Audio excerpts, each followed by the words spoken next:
Purihin si Yahweh sa kanyang kabutihan, pag-ibig niyang tunay laging tapat kailanman. Lahat ng niligtas tinubos ni Yahweh, bayaang magpuri, mga tinulungan, upang sa problema sila ay magwagi. Sa sariling bayan sila ay tinipot pinagsama-sama, silangan kanluran, timog at ilaga ay doon kinuha.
Tayo po'y manalangin.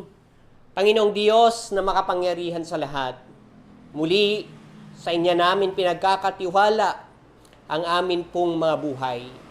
Alam namin, sa gitna man ng mga bagyo, sa gitna man ng pandemya, Panginoon, nararapat lamang na Ikaw ay papurihan namin. Ikaw ang aming itataas sa aming buhay. O Diyos, kung mayroon kaming mga pagkakamali, kung mayroon kami, Panginoon, pagkukulang sa inyo, kami ay inyong patawarin. Panginoon na makapangyarihan, dinadalangin namin ang bawat anak ninyong nasa kanilang mga tahanan. Ibigay ninyo, Panginoon, pagkatiwala nyo sa kanila, Panginoon, ang inyong espiritu upang ang bawat isa sa kanila ay pangunahan nito at ang salita ninyo ang siyang maghari sa kanilang buhay. Panginoong Diyos, sa inyo namin binabalik ang papuri at pagsamba sa pangalan ni Jesus. Amen.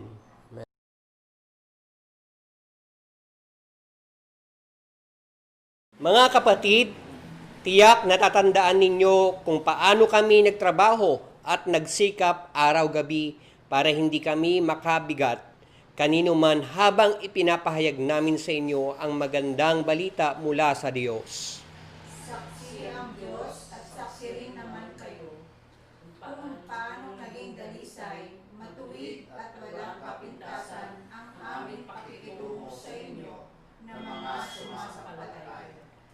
Tulad ng alam ninyo, kami naging parang ama sa bawat isa sa inyo.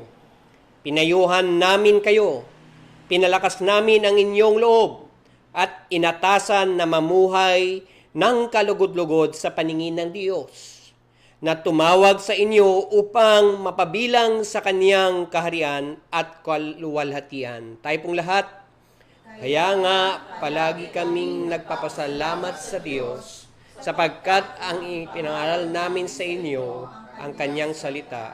Hindi ninyo ito tinanggap bilang salita ng tao, kundi bilang tunay na salita ng Diyos, at ang bisa nito'y nakikita sa buhay ninyo na sumasampalataya.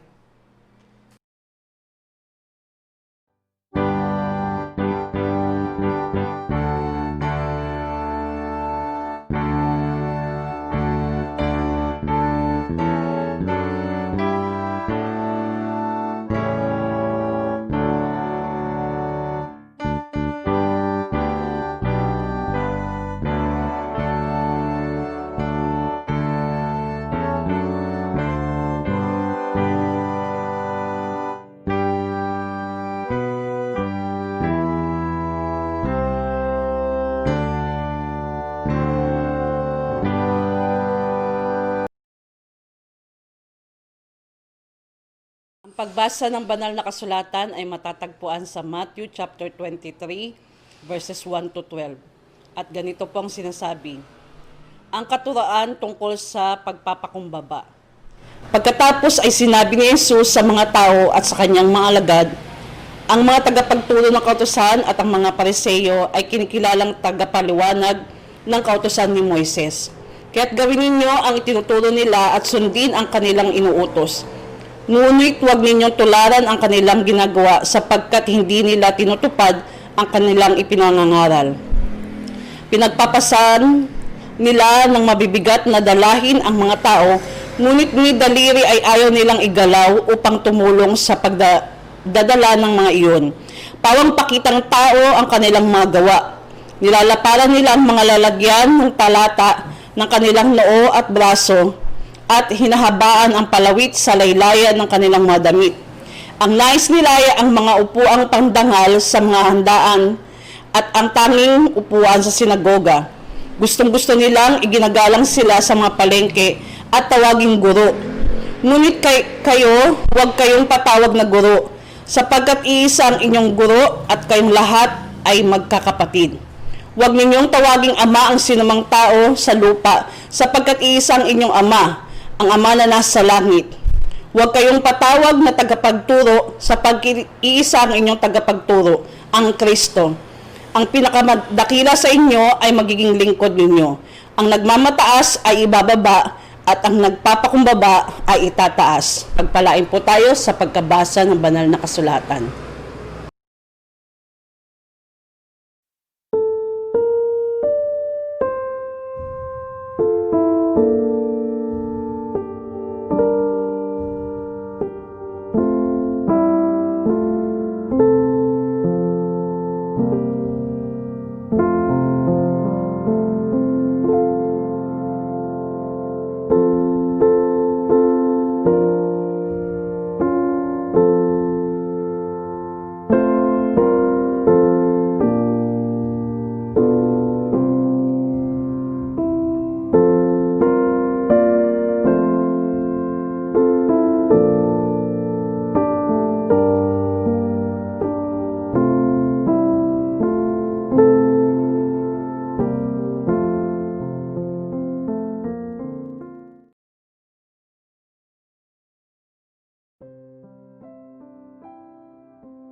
Isang mapagpalang linggo ng umaga po muli sa ating lahat.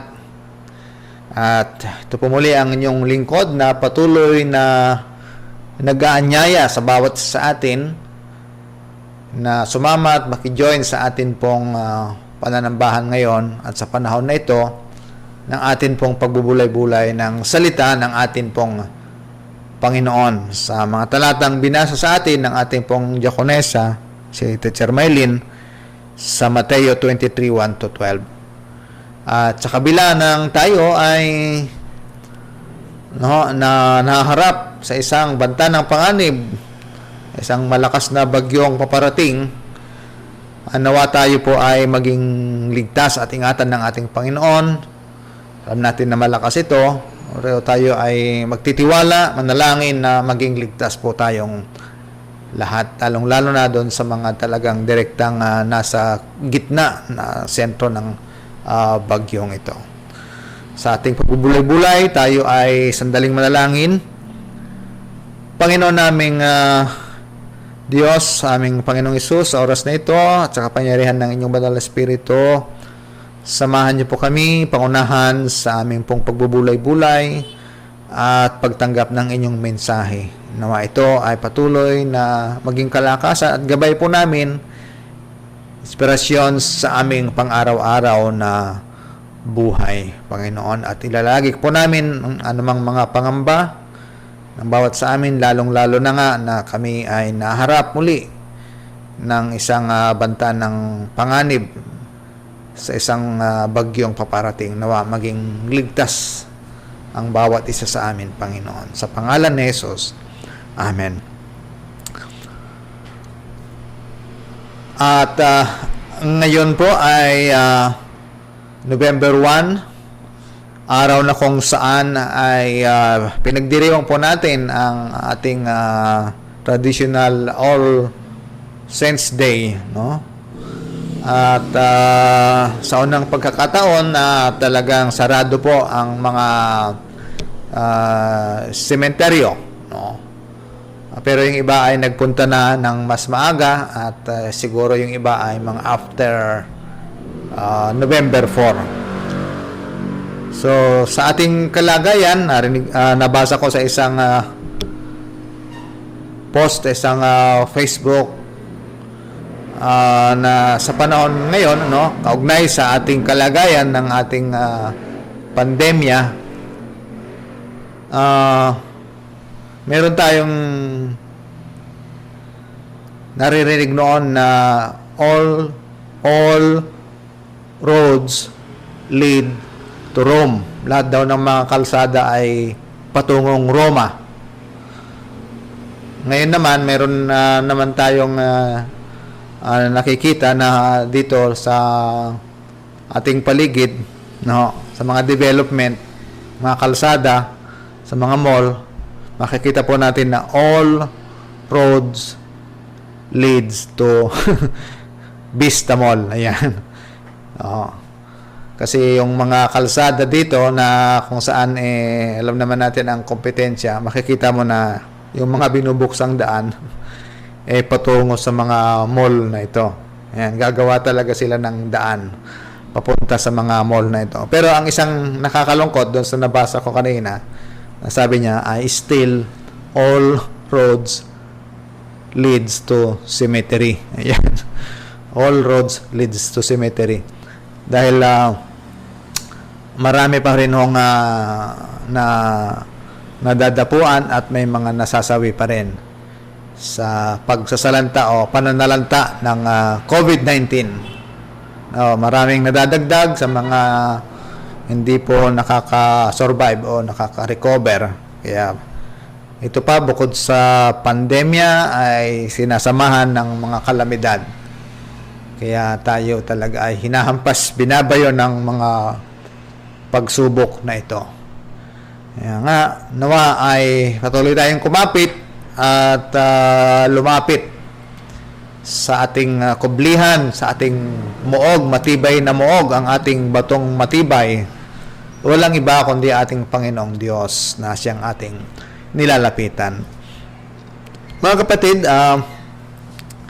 sa mga talatang ito na atin pong tutunghayan ngayon, ayon po sa ating lectionary reading, una, makikita po natin na ang ating Panginoong Hesus, na bagamat itong mga Pariseo na ito talagang hinahanapan ng butas ang ating Panginoong Hesus para siya talaga ay hulihin, isakdal dahil sa kanyang mga ginagawa.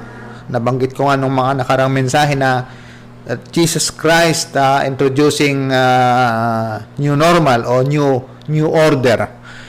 At ito pong mga bagay na ito ay hindi matanggap ng mga umiiral na norm ng Jewish religion, culture, and belief. Pero dito, makikita po natin na sinabi ng ating Panginoong Hesus, kinilala niya na ang mga Pariseo ang kinikilalang tagapagturo ng kautusan ni Moises. So even Jesus recognized the authority of these Pharisees as the teacher of the law of Moses.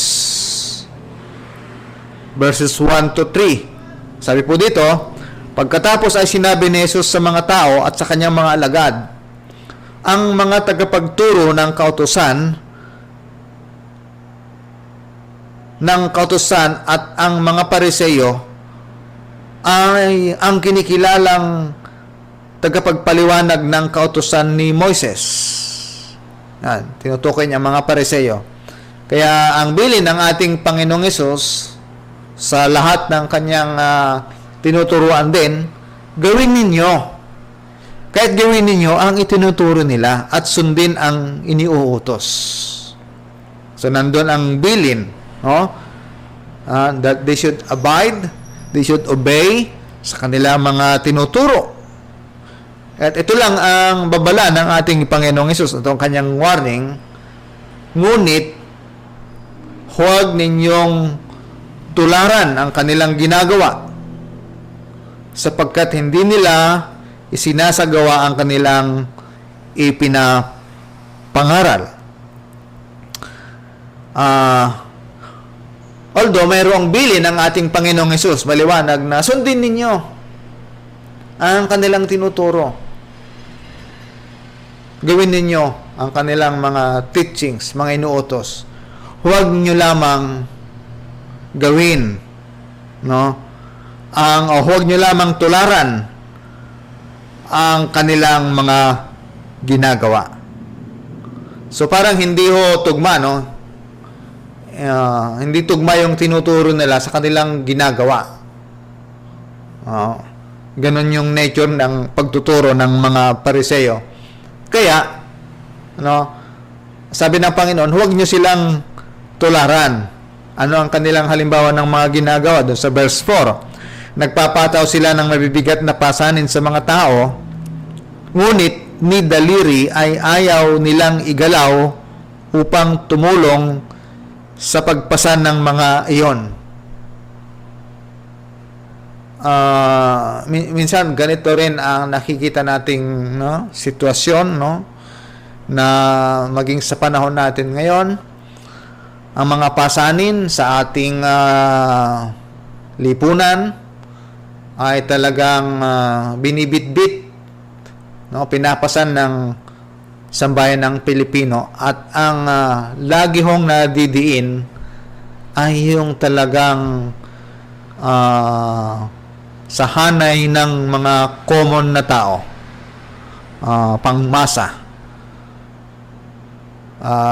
sa usapan na lang ng buwis, na natalakay din natin ng mga nakaraan, na sabi ng Panginoon, ibigay sa Cesar ang sa Cesar at ibigay sa Diyos ang para sa Diyos. Although sa panahon na ito talagang ang mga common na empleyado walang takas sa buwis yan, talagang kaltas agad lahat yan. Pero kung sino pa yung mga nakakaangat, sila yung may kakayanang tumakas sa mga tax na ito. Merong mga tax evasion. Sila yung mga mayroong kakayanan, malalaki ang kita, pero sila pa yung talagang umiiwas dito. Pero yung kawawang mga talagang mga empleyado, talaga wala silang takas, talagang hindi pwede dahil babawasin na ito sa kanilang mga sweldo. Yan ang kalagayan. Talagang yung mahihirap ay naghihirap pa. That's the reality. Sa ating bansa, yung mga mahihirap, kaya sabi ng isang Ano noon, ang mahirap maging mahirap dahil ikaw ay pinahihirapan pa. Lalo ka pang napapahirapan. Dito sa ating bansa, yung mayayaman ang lalong yumayaman, mahirap ang lalong naghihirap. Lalo na ang mga magsasaka na hanggang ngayon ay umaaray. Nako, lalo naman sa ngayon dahil masalanta, huwag nawang masalanta naman ang kanilang mga pananim. Yung iba ay inaani ng maaga bago dumating yung bagyo. Pero ang presyo ng palay ay napakababa at ang kumikita ay ang mga middleman, yung mga mayroong mga puhunan para mabili ng palay at silang magbenta. Pero yung kawawang magsasaka ay nababaon sa utang. So, yung verse 4, nagpapataw sila ng mabibigat na pasanin sa mga tao. Minsan, yan ang nature din. Hindi naman natin tinutuligsa ang ating pamahalaan, pero it seems that happens also today. Kaya minsan, yung katanungan na tayo ba ay patuloy pang magpapasubmit kung ganyan? Well, ang sabi ng ating Panginoon, sundin ninyo ang iniutos, sundin ninyo ang itinuturo nila. At itong nakikita natin na mga leader na ito, ay huwag nating tularan. Lalo na yung pinaka-latest, huwag nating tularan yung ginawa. Yung ambassador sa Brazil na nagmalupit, ayan, sa kanyang kasambahay. Kapwa naman niya Pilipina, bakit niya? Kung ikaw nga ay nasa ibang bansa at makakita ka ng mga kalahi mo doon, nakakaramdam ka ng counting at home sana. Pero kung ang kapwa mo Pinoy, kalahi mo ay magpapahirap sa'yo sa ibang bansa, parang napakasakit talaga. Napakasakit, Kuya AD. So, mayroong mga ganitong kalagayan na nakakalungkot na nakikita po natin. Verse 5, sabi nga dito, pawang pakitang tao ang kanilang mga gawain o mga ginagawa. Ito yung mga hindi magandang katangian ng mga namumuno. Ito naman ay sa sektor ng mga relihiyon nung panahon na yon. At ito nga yung nakakalungkot na mismo doon sa hanay ng mga religious leader, dito nakita itong mga ganitong hindi magandang mga halimbawa. Kaya ang tawag o ang sinabi ng ating Panginoon sa kanila ay mga mapagpaimbabaw o mga pakitang tao. So, ang kanilang posisyon, ang kanilang katungkulan ay magturo. Sila ay tagapagturo at mayroong mabigat na responsibilidad nakaatang sa kanila, sa kanilang balikat. Kung titingnan po natin ang ministry of teaching, na kung saan ay nakita po natin dito sa mga Pariseo, napakahalaga talaga ito, itong ministry of teaching. Pero hindi nawa katulad ng pamaraan ng pagtuturo ng mga Pariseyong ito. Binigyan ng pahalaga ang ministeryong ito, lalo na dito rin sa Bagong Tipan. At ang ministry of teaching ay kaloob ng banal na Espiritu. So, maaaring sabihin natin, so mahirap pala na magturo, Kailangan talagang makita sa iyong buhay. Well, paalala yan sa atin sa Santiago chapter 3 verse 1. Sabi po dito, mga kapatid, huwag maghangad na maging guro ang marami sa inyo, dahil alam ninyo na tayong mga nagtuturo ay hatulan ng mas maigpit kaysa iba. Napakabigat po ng ipapataw na o hatol sa atin, sa mga nagtuturo. Siyempre, lalo na sa hanay ng Christian belief na kung mali ang iyong ituturo, siyempre, halimbawa, yung tuturuan mo ay madadala sa hindi kaligtasan, siyempre, pananagutan mo yon, responsibilidad po yon. Yun ang paalala sa atin. Pero hindi naman ito hadlang na, oy, ayaw ko na magturo, napakabigat pala. Kaya nga, ang sabi ng ating Panginoon dito, na huwag tularan itong mga ganitong way ng pagtuturo ng mga pariseo, ng mga leader noon. Ang kanyang babala ay dahil hindi nila ginagawa ang kanilang tinuturo. So kung tayo naman, kaya naman nating makita, maging ehemplo doon sa mga itinuturo natin, lalong-lalo, sabi ko nga, sa area ng aspeto ng pagtuturo tungkol sa pananampalataya at para sa matuwid na pamumuhay, doktrina at tungkol sa ating Panginoon. Na one time siguro yung isang sermon ko noon, kung you cannot teach love when you do not know how to love, yun. Hindi mo pwedeng ituro ang pagpapatawad kung ikaw mismo ay hindi ka marunong magpatawad. Mahirap po yun. So tingnan po natin pagtuturo. Sabi sa Romans 12:7, magturo ang tumanggap ng kaloob sa pagtuturo. So ito ay kaloob ng ating Panginoon. This is a gift para sa atin. Kaya sa atin po, may ng mga mananampalataya, tinutuklas natin kung ano ang kaloob natin. Hindi lahat tagapagturo. Meron yung, ang gift ay magkaloob, service, faith, gift of faith, healing. So yan talaga ay kaloob na binibigay ng banal na Espiritu. Ngayon po, dahil binibigyan natin ng kahalagahan nito, na isang bagay na dinadala ng ating mga talatang ito, ang the best way na kung saan makikita po natin ng pagtuturo, teaching, this ministry of teaching is by teaching by example. As I said, especially in Christian teachings.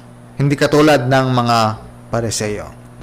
Si Apostol San Pablo, noong mangaral siya, ay naging huwaran siya. Pinakita niya yung tinuturo niya. Ginawa niya yung itinuturo niya. Naging huwaran siya, kaya naging mabunga ang kanyang ministeryo sa lahat ng kanyang mga pinuntahan. In fact, yung mga nakaraang binasa natin, hindi lamang yung salita ang kanilang ibinigay, kundi willing siyang ibigay yung kanyang buhay. No, paglilingkod. Iyon talaga, no, ang the best na ginawa niya na itinuro at pinalaganap ang mabuting balita. So ang nais ng Panginoon dito na makita sa lahat ng mga nagtuturo ay makita ito sa kanilang buhay at nababasa sa kanila. Ngayon, kaugnay po nito ng ministeryo ng pagtuturo, kaugnay sa ating pagdiriwang ngayon ng ating All Saints Day. Of course, we remember, naalala po natin sila na mga nauna na sa atin. Yan, mga mahal sa buhay, mga kaibigan, kapwa dito sa ating pananampalataya. At we remember all of them, at higit sa lahat, isang magandang pag-alala ay ginugunita at inaalaala natin ang kanilang buhay at pananampalataya. Kinikilala po natin, lalo na sila na mga nagturo sa atin. No? Kinikilala natin ang kanilang mga turo at mga aral sa ating mga buhay, lalo na sa mga taong nauna na sa atin na nakatulong ng malaki kung ano tayo ngayon, lalo na sa ating pananampalataya. So nais ko pong alalahanin natin sila. Remember those people, lalo na yung nagbigay ng malaking impact sa ating mga buhay. Na kung ano yung pananampalataya mo ngayon ay dahil sa kanya, na may mga tinuro siya, maring mga pastor na kinuha na ng Panginoon, na hindi mo makalimutan, ito yung kanyang teaching. So, marami po na tayong po pwedeng maalaala at i-celebrate yung kanilang mga teaching na ito, yung kanilang pangangaral sa atin, yung kanilang buhay na iniwan. At hindi natin makalimutan sila sapagkat naalaala natin po yung kanilang pinamuhay at dahil doon ay yung ating kasalukuyang buhay na yon, na-inspire tayo sa kanila at nakatulong ng malaki para tayo ay lumago sa ating pananampalataya at narating din natin yung ating kadalagayan sa ngayon.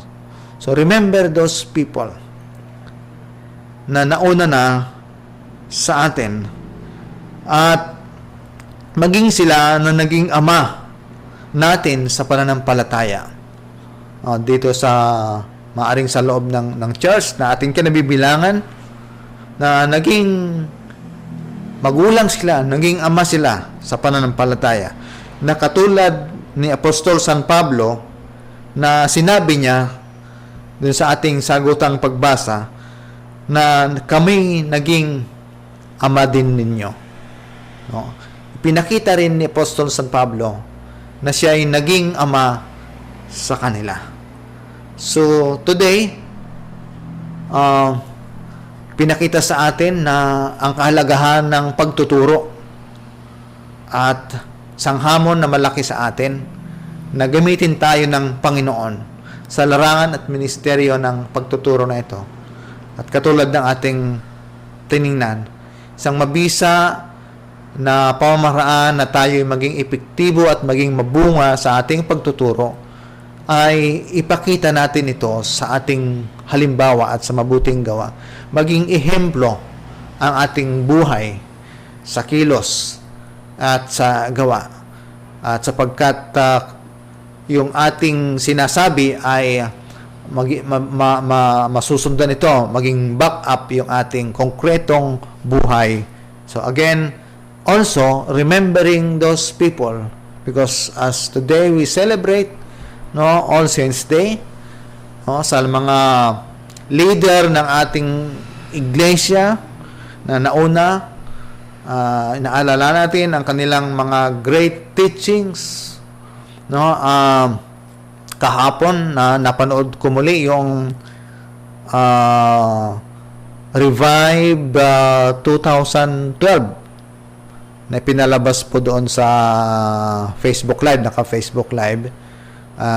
Sabado po ng umaga yon, kahapon, 9 o'clock. At of course, inalala yung maging pundasyon ng ating iglesia, especially the father of Methodism, John Wesley, na kung saan yung kanyang mga aral, mga teaching ay nire-revive, kaya nga revive yung title noon, So talagang nandun nananatili yung kanyang mga aral na ito, maging sa loob ng maraming panahon. Alam natin na matagal na siyang nawala, pero nananatili ito. Kaya napakayaman din, napakayaman, as we remember those people and give them thanks, pasalamatan natin na mayroong mga taong katulad nila na nag-iwan ng mga mabuting halimbawa.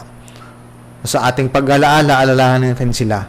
Maring sila ay magulang natin, tatay, nanay, na hindi mo makalimutan talaga yung kanyang mga aral, iniwan, mga kapatid. So, sa lahat ng ito, sa pagkakataong ito, parangalan at purihin natin ang Panginoon, kanilang buhay, sapagkat sabi ko nga kanina, kung ano ang katatayuan natin, kalagayan natin sa ating buhay, relasyon sa ating Panginoon, malaki ang kanilang naitulong at ginabayan tayo sa ating paglingkod at pananampalataya. And again today, as we come to the table of the Lord Jesus Christ, sinabi niya na, do this in remembrance of me. Talagang patuloy nating alalahanin ang mga mayamang aral na iniwan na halimbawa higit sa lahat ng ating Panginoong Jesucristo. That today, as we come again to His table, patuloy nating alalahanin ang biyaya at kabutihan ng ating Panginoon. Huwag nating kalilimutan ang lahat ng kanyang mga ginawa sa ating mga buhay. Mga bagay na maliliit, malaki, na patuloy na nagpapatatag sa atin. And sa pag-alaala natin sa lahat ng ito, sa mga bagay na ginawa ng ating Panginoon, paano tayo iniligtas, pinatawad tayo sa ating mga kasalanan, ay nananariwa sa atin pong puso at isipan yung ating patuloy na init ng pananampalataya at alab ng pagmamahal sa ating Panginoong Jesucristo. Minsan kasi ang problema yung nakakalimutan na natin. Maaring yung mga taong nauna, yung mga turo nila, maaring nakalimutan natin. But then, this moment, let's remember those people, and of course, our Lord Jesus Christ says, and do this in remembrance of me. Huwag nating kalimutan ang lahat ng ito sa lahat ng mga itinuro ng ating Panginoon, ang kanyang buhay, ang kanyang pag-ibig, ang kanyang pagmamahal sa bawat sa atin, ang kanyang dugo na nabubo sa krus ng Kalbaryo, na siyang tumubos at nagligtas sa bawat isa sa atin. Nawa po, as we remember the Lord, our Lord, sa kanyang pag-ibig, sa kanyang pagpapatawad sa atin, ay patuloy po tayong mapatatag, mapalakas, at higit sa lahat, ang ating pag-asa ay mabuhay. Lalong-lalo na sa panahon na ito na kung saan tayo naharap sa krisis, naharap sa mga bagyo ng buhay, ay patuloy tayong magtiwala sa kanyang katapatan. Let's remember the goodness of our Lord Jesus Christ. In the name of the Father, and of the Son, and of the Holy Spirit. Amen. Panginoon, maraming salamat po sa lahat ng ito. Sa lahat ng inyong kabutihan. Naalala po namin kung paano nyo kami niligtas, pinatawad, at ganun din po, Panginoon, yung mga itinuro ng ang mga nauna sa amin, Panginoon, na mga tagapagturo namin, either they are our Father of our faith, Lord. Salamat po na sa panahon na ito na pag-alaala ay namamayani, Panginoon, na nakikita namin, naalala po namin, na pagyayaman po namin ang mga turo, mga mayamang aral na naiwan ng mga taong ito, at higit sa lahat, our Lord Jesus Christ. Kaya salamat po muli sa mga mensaheng ito. Sa pangalan ni Jesus. Amen at amen.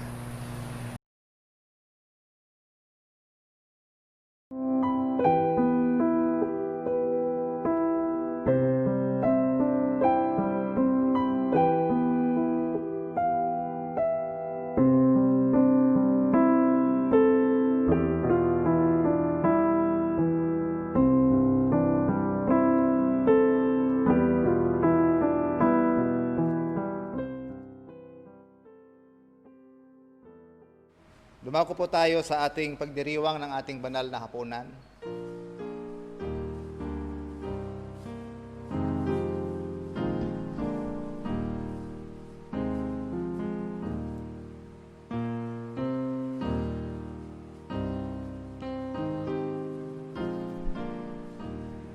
Itaas ninyo ang inyong mga puso. Aming itinataas sa Panginoon. Tayo ay magpasalamat sa Panginoon. Ito ay nararapat at matuwid na gawin. Tunay na marapat aming katungkulan at kaligayahan lagi at saan man, na magpasalamat sa iyo, O Panginoon, banal na Ama, makapangyarihan, at walang hanggang Diyos.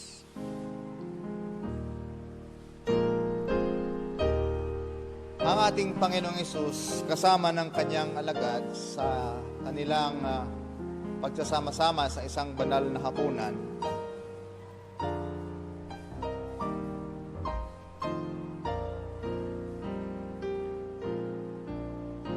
lumampot siya ng tinapay, nagpasalamat, at sinabi sa kanyang mga alagad, ito ang aking katawan na ibinibigay para sa inyo. Kanin niyo ito bilang pag-alaala sa akin.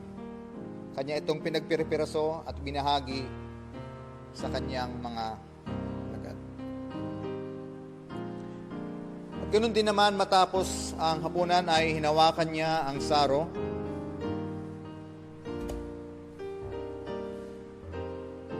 Matapos makapaghapunan, sinabi niya, ang sarong ito ang bagong tipan na pinagtitibay ng aking dugo. Sa tuwing inumin niyo ito, gawin ninyo sa pag-alaala sa akin. Sapagkat sa tuwing kakain kayo ng tinapay na ito na aking katawan at iinom ng sarong ito na aking dugo, ay inyong pinapahayag ang aking kamatayan, ang muling pagkabuhay at ang muling pagparito. Tayo pong lahat, si Kristo ay namatay, si Kristo ay muling nabuhay, si Kristo ay muling darating. Panginoon naming Diyos, tinataas po namin ito sa inyong pangalan. Pagpalain niyo po at maging sila na nagdiriwang ng sakramentong ito sa kanilang mga tahanan. Inyo rin pong basbasan at pagpalain ang mga elemento na nakahanda ngayon, natatanggapin ng bawat isa sa amin. Panginoon, maraming salamat at may kagalakan at pagpasalamat na kami ay tatanggap ng iyong banal na hapunan na ito. Patawarin mo kami at linisin, Panginoon, sa lahat ng amin pong mga kasalanan. Sa pangalan ni Jesus. Amen. Ngayon po, tayo ay maaari nang tumanggap ng sakramento ng tinapay at ng saro ng ating Panginoon.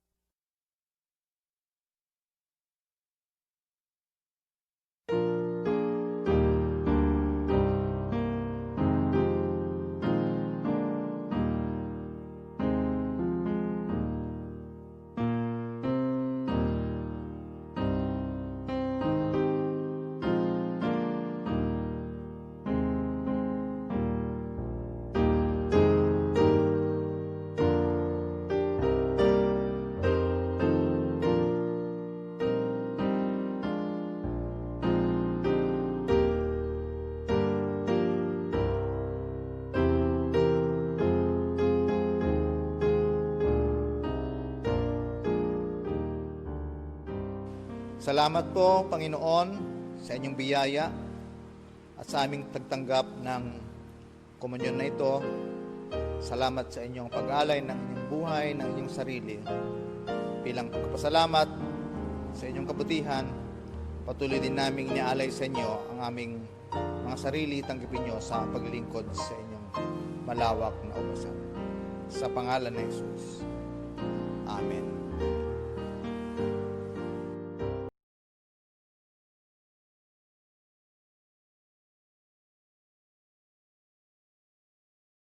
Pumuli ay dumako sa paghahandog ng ating mga kaloob sa ating Panginoon. Maraming salamat sa inyong patuloy na suporta sa ating minamahal na iglesia, pagpapaabot ng ating mga handog, at nawapatuloy na pagpalain tayo ng Panginoon. Ibalik ito ng siksik, liglig at umaapa pa.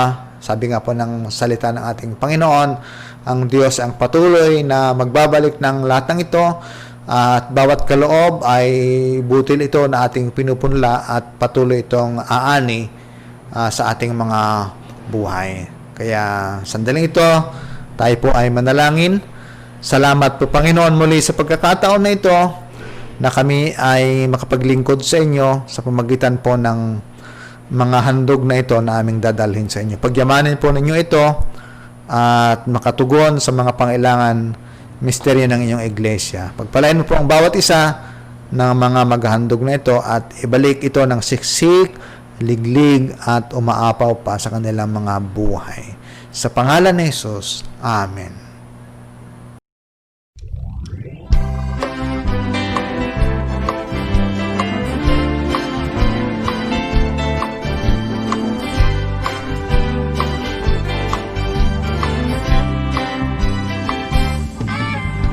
Halina't magbigay, the best ang ialay.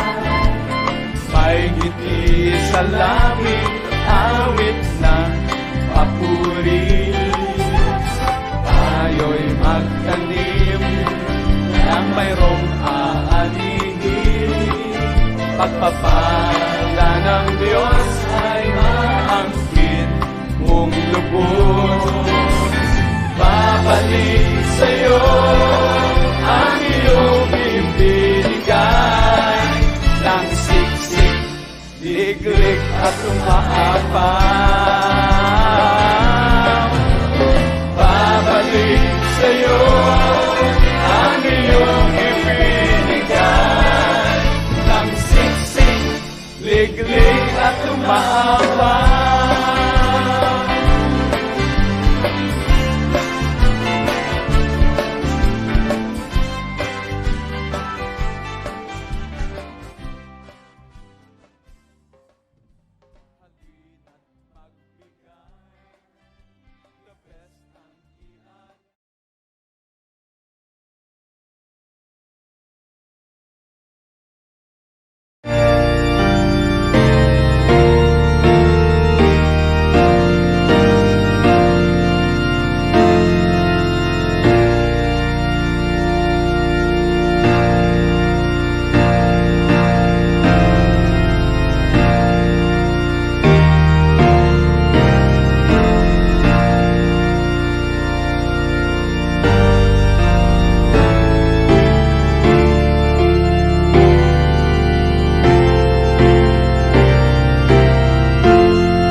Tayo po ay dumako sa ating pangwakas na panalangin.